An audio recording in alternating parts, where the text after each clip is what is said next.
بسم اللہ الرحمن الرحیم صلی اللہ علی النبی الکریم۔ آج کے ہمارے لیکچر کا عنوان ہے گستاخ رسول کی ایک ہی سزا، سر تن سے جدا۔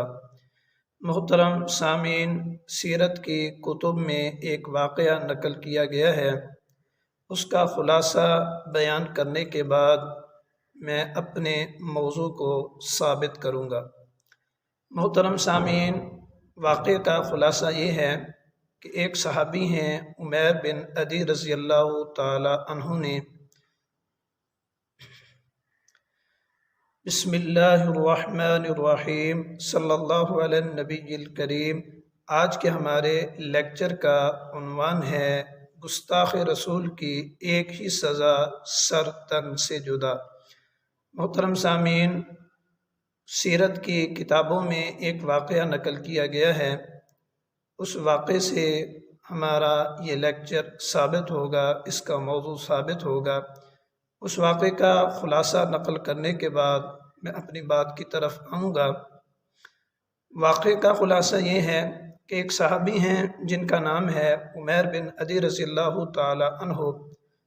انہوں نے ایک عورت اسما نامی اسے قتل کرنے کی منت مانی تھی۔ اس عورت کا یہ کام تھا کہ نبی اکرم صلی اللہ علیہ وسلم کی گستاخی کرتی، لوگوں کو اسلام سے، مسلمانوں سے، نبی اکرم صلی اللہ علیہ وسلم سے دور کرنے کی کوشش کرتی، سازشیں کرتی۔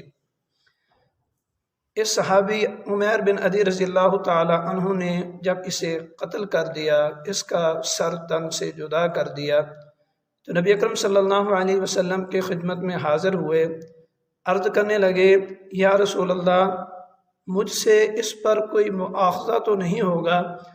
تو نبی اکرم صلی اللہ علیہ وسلم نے ارشاد فرمایا لا ينتطح فیہا انزان۔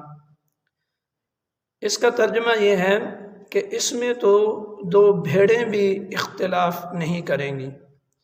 محدثین کرام ارشاد فرماتے ہیں کہ اس سے یہ بات ثابت ہوتی ہے کہ نبی اکرم صلی اللہ علیہ وسلم کی ناموس پر کمپرومائز حیوانات بھی نہیں کرتے، یعنی نبی اکرم صلی اللہ علیہ وسلم کی ناموس پر اگر کام کیا جائے، گستاخ کو قتل کیا جائے، اس کا سر تن سے جدا کیا جائے، حیوان تو حیوان، انسان تو انسان، حیوانات بھی اس بات کو سمجھتے ہیں، وہ بھی اس میں کوئی اختلاف نہیں کرتے۔